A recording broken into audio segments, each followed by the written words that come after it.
Okay, so our next media exploration is going to be using the reductive drawing technique. And so let's go ahead and watch a little bit of video. I'm not going to use the sound for this one. Instead, I'm going to kind of talk. As you see, there's some text at the bottom as well.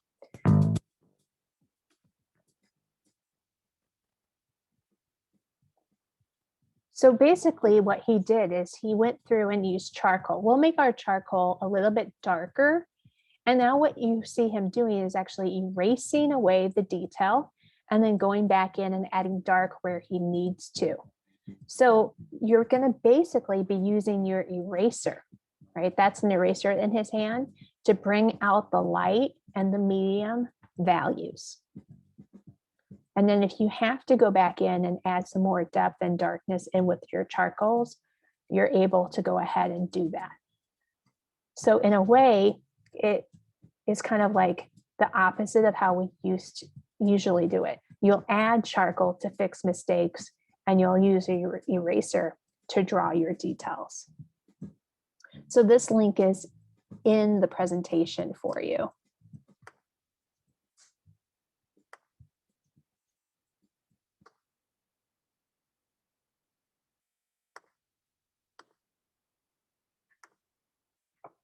So what I'd like you to do is to think about what kind of lighting works best for this technique. Would it be natural lighting, low lighting, spotlight, or indirect lighting?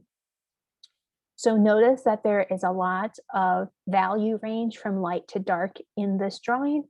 So low light with a spotlight or an open window in a dark room is the kind of lighting that's going to work best for this media so that you can really get a nice wide range of values. So suggestions on when you are taking photos for our next class day would be to try to use a light source that you have.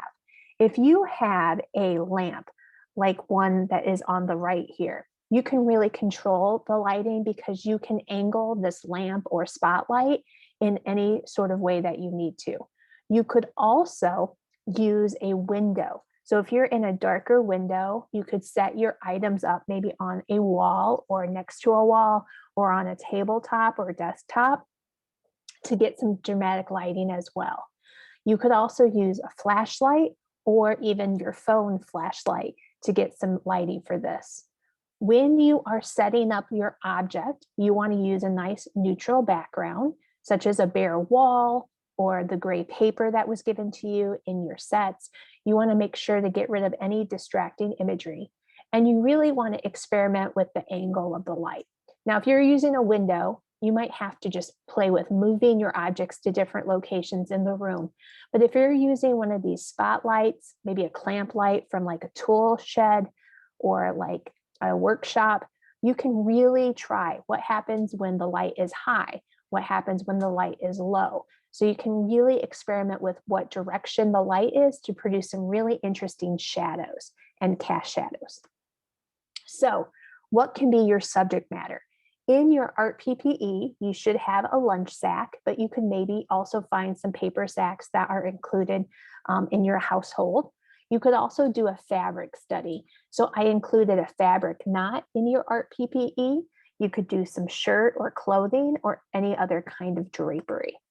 So let's see some examples.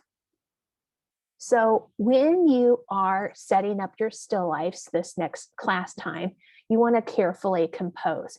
Think about how your composition can be as effective as possible.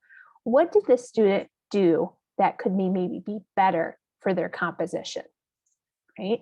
Notice how they stuck it in the middle. Try to keep things out of the middle. That makes it look like a study rather than an artwork. So the difference between practice and something that looks finished.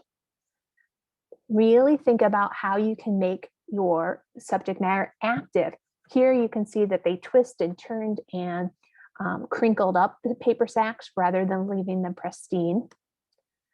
Really focus on asymmetrical versus symmetrical balance. So this example, right, they put it perfectly in the center, but what would happen if you shifted it out of the center, either to the left or to the right? And you can do a lot of this in your viewfinder on your camera.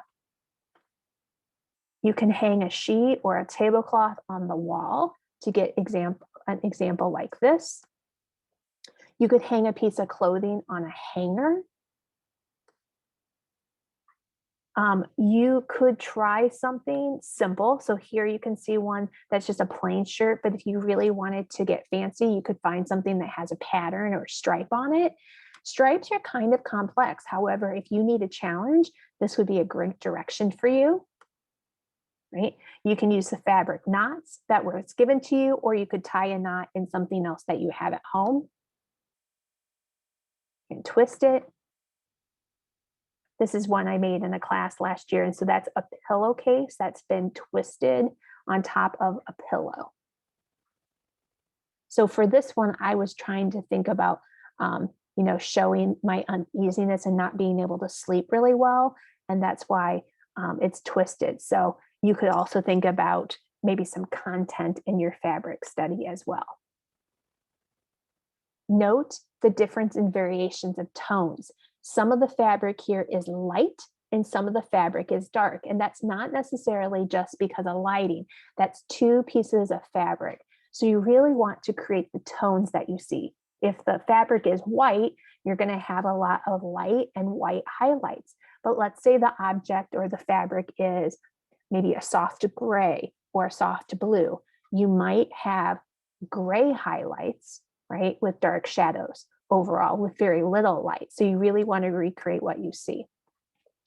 So we will be practicing composition the next time we meet and taking a bunch of photos. And then after we do our photos, we will start to practice drawing. So if you have time today, you can start to explore these different resources. And we're going to do some sketchbook studies first. So we are going to practice fabric, even if you decide to do the lunch sacks first, just because fabric is really important to learn how to do, especially if you're interested in figure drawing, how clothes fall on the body. And so you're going to want to select one of the videos after you've previewed them and do at least one study of fabric.